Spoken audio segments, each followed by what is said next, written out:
Hey YouTubers, how you doing? This is RhinoDoc here, coming to you from the Bear Cave. Today we're going to talk about patient assessment. This is going to be part one of a 5-part series, just based on patient assessment, why that is the most important skill that you can learn as far as medical goes. That is the basis of everything. You could do a really good job as far as packaging up a wound, but if you don't know what exactly you're looking for, how to treat the patient as a complete holistic idea, it's going to be really difficult for you to do proper patient care. Now, we're going to take this from two different sort of angles. There is today the world as far as EMS goes as being an EMT or paramedic in the field, where you're going to assess your patient, load them in an ambulance, get them to the hospital, turn them over to definitive care. That's one part of it. The second part that we're going to talk about, what I want to focus on specifically, is outdoor emergency care. Now, there's two types of books. Here's your EMT manual, okay? A basic EMT manual from AAOS. Any Brady or Mosby, any of them are fine, but this is the particular one I just grabbed off my shelf today. AAOS. Good book. I've used it to teach in. Matter of fact, this is what I learned my EMT through his AAOS, different generation of a book. Matter of fact, one of these days I'll go through all the books I have and the different generations and how much thicker they're getting. Now, AAOS also has another book that's out, and this is the outdoor emergency care. Okay, this is not meant to be an EMT book.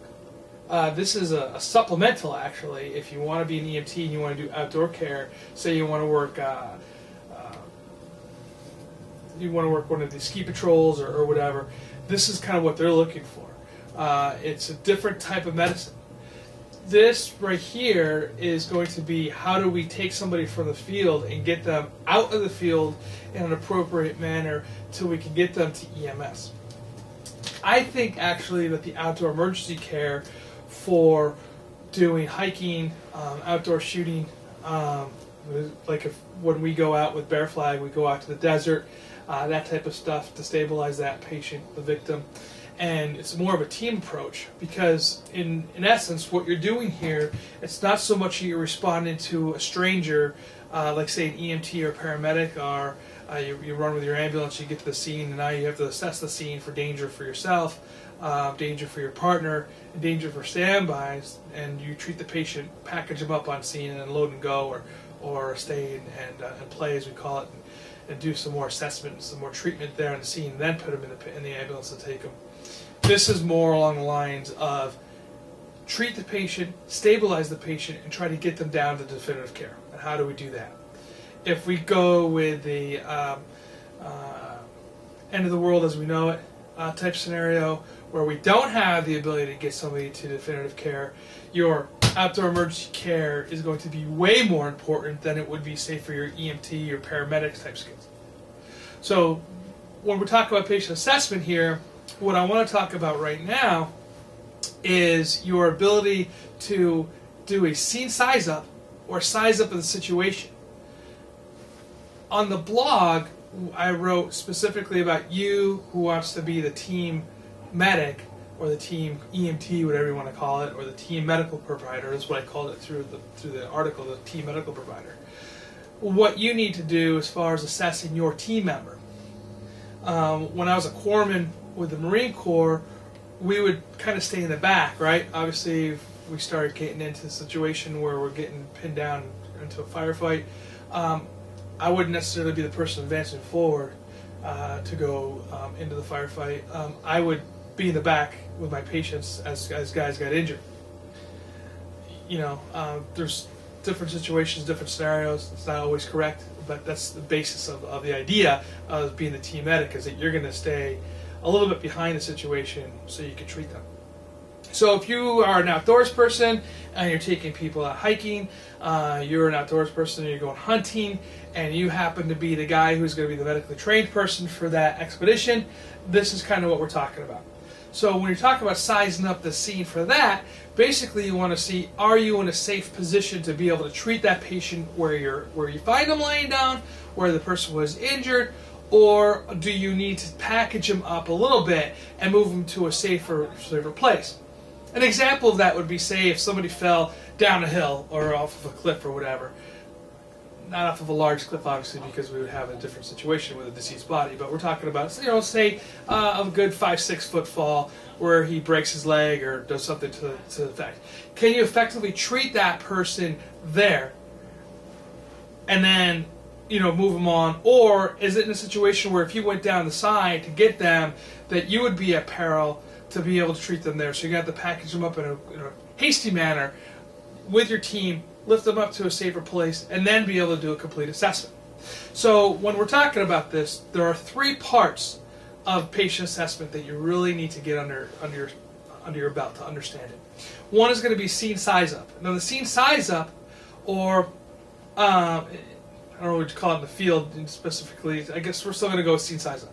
With the scene size up, what you want to see is what are the hazards for you, the rescuer, what are the hazards for you, the rest of your team, and what are the hazards for the patient. Life over limb, remember, life over limb, so type of like fire or whatever. So we need to move them rapidly.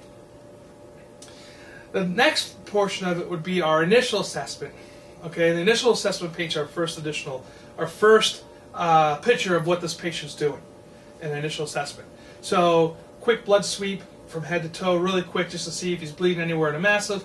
And we're looking for the 3 killers, right? The 3 killers are going to be obviously an airway situation where they're occluded, because if they can't breathe, okay, if they can't get airway into their air into the lungs, that's where we got to stop and get that done first, right? Second thing would be massive bleeding, right, which was going to lead to shock, okay? So you got your airway, you got your excessive bleeding, and then you got shock, or the 3 killers. So we want to treat those right away. So we're going to look for that in our initial assessment. After we get that done and we take care of this portion of it, which is pretty rapid actually, and when we start doing the hands-on portion of this lecture, you're going to see how quickly we can go with this. The third part, and then you're going to go into what we call our secondary assessment, and we're going to our third assessment, which we call our ongoing assessment. The secondary assessment obviously is a more detailed head-to-toe, starting with the head in an appropriate manner, the head down to your toes, checking out your extremities, and looking for any kind of major bleeding deformities, right? We're going to get into that when we do this. I just want to kind of give you an overview here. And then we'll go to the third with the ongoing. Now here's the situation that we're going to talk about. If we're doing ongoing today, okay, which means in this real world situation happening right now in the afternoon on a beautiful sunny day, where you have ambulances and you got fire trucks and you got police cars and everything to come to help you out, your ongoing assessment is going to be very rapid. You can turn that patient over to the ambulance crew, say, here you go, this is our victim, this is what we got, give them a detailed situation, hand them a list if you have one done, or documentation, and they can take them to the hospital to definitive care, and we can do what we're doing today. However, if it's a situation where, one, you're out in the field and you don't have rapid access to transportation, or two, we're in the end of the world as we know it type situation, California, we talk about the major earthquake, something where you can't get the definitive care in a timely manner, then the ongoing assessment is going to be where you're going to have to keep assessing that patient to see where they're at with their vital signs, where they're at with their, as far as shock goes, where they're at with secondary infection, because if you're 3-4 days out before you can get definitive care, or longer, then you have resource management issues too. How much bandages do I use, so forth and so on, when do I change them out? That type of stuff. So those are situations, the things that you have to think about when you're getting into ongoing assessment on the long-term treatment of that patient. Like I said, especially if we go into the end of the world as we know type situation, the shit hit the fan type situation, right? This is where ongoing assessment and use of your resources becomes very, very important. So, like I said, this is part one. We're going to have a 5 or 6 part series coming on. I'll let you guys know as we go along. We're going to do a head-to-toe assessment. We're going to be using some props. I think that you guys will enjoy it. We're going to try to make it as fun as possible. We're going to try to make it a little entertaining. But at the same time, we definitely want to have a good educational piece out there for you guys to be able to draw from. So anyway, if you guys have any questions, please post them on the right here down below us in the comment section, or you can go to www.bearflagtrading.com and you can email us from there or post the questions on our forum. So this is RhinoDoc signing off.